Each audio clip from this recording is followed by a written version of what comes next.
आज जो लोग कहते हैं कि कुरान में नहीं है मुहर्रम का जुलूस, हदीस में नहीं है, की तस्वीर बना के घर में रखते हो तो नाजायज नहीं होता।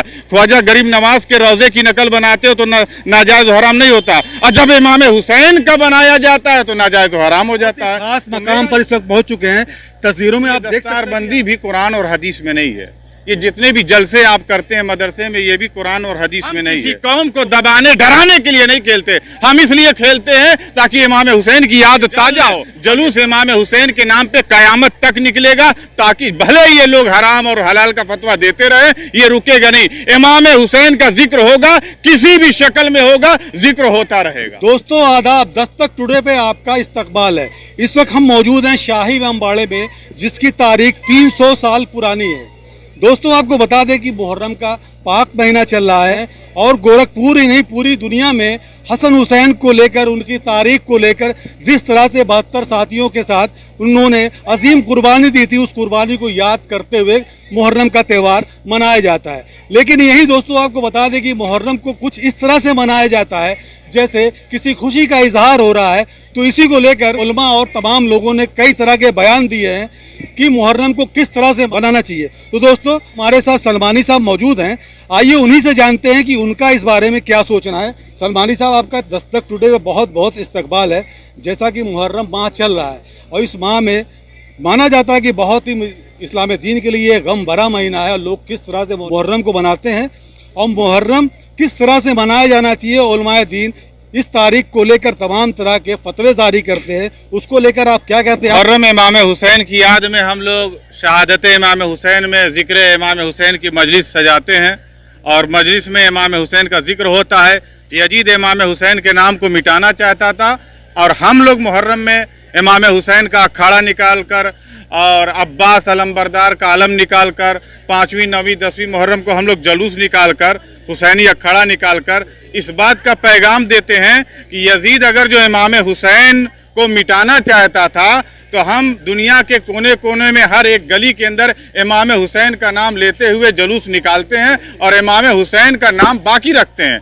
आज जो लोग कहते हैं कि कुरान में नहीं है मुहर्रम का जुलूस, हदीस में नहीं है मुहर्रम का जुलूस, हुसैनी अखाड़ा हदीस में कुरान में नहीं, तो सवाल पैदा होता है कुरान पैगम्बर इस्लाम के ज़माने में मुकम्मल हो गया। पैगम्बर इस्लाम के दुनिया से पर्दा करने के 50 साल बाद इमाम हुसैन शहीद हो रहे हैं। इमाम हुसैन साहब माजरत चाहेंगे, 2 मिनट आपको रोकना चाहेंगे। हम बहुत ही खास मकाम पर इस वक्त पहुंच चुके हैं।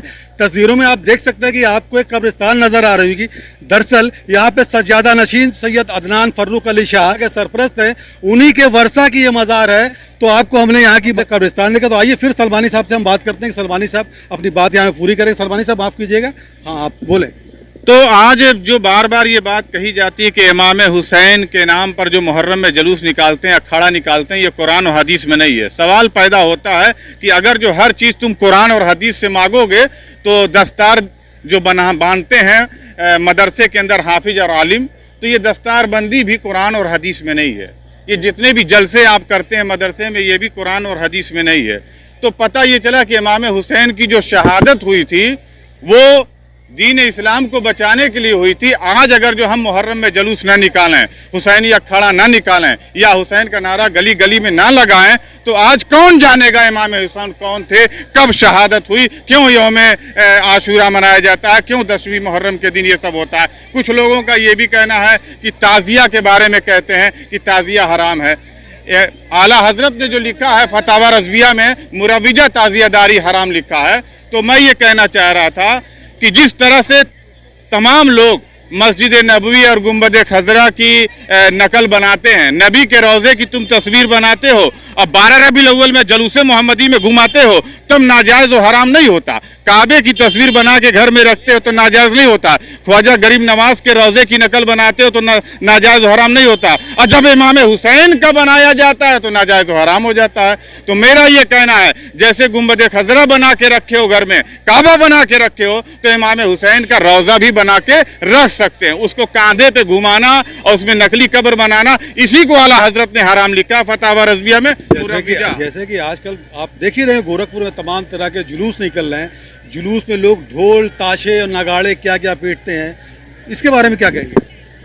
जुलूस के अंदर इमाम हुसैन के नाम पे हुसैनी अखाड़ा निकलता है। हम तलवार और बल्लम नेज़ा हमारे नौजवान इमाम हुसैन की याद में खेलते हैं। हम किसी कौम को दबाने डराने के लिए नहीं खेलते, हम इसलिए खेलते हैं ताकि इमाम हुसैन की याद ताजा हो। और ये जान लें, जुलूस इमाम हुसैन के नाम पे कयामत तक निकलेगा, ताकि भले ये लोग हराम और हलाल का फतवा देते रहे, ये रुकेगा नहीं। इमाम हुसैन का जिक्र होगा, किसी भी शक्ल में होगा, जिक्र होता रहेगा।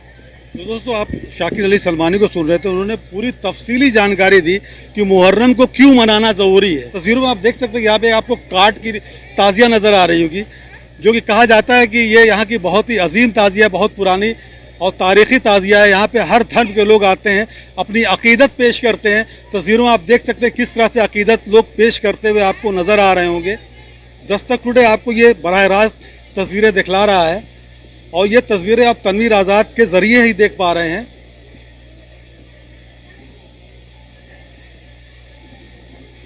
दोस्तों, हम बात कर रहे थे कि मुहर्रम में किस तरह से उलमाए दीन और तमाम लोगों के फतवे जारी होते हैं। उन फतवों के बारे में शाकिर अली सलमानी ने बखूबी उन्होंने जो बयान किया वो आपने सुना होगा। तो दोस्तों, इस बयान को लेकर आपकी क्या राय है, कमेंट बॉक्स में लिखकर जरूर बताएं। तनवीर आज़ाद के साथ इरफान सिद्दीकी, दस्तक टुडे, गोरखपुर।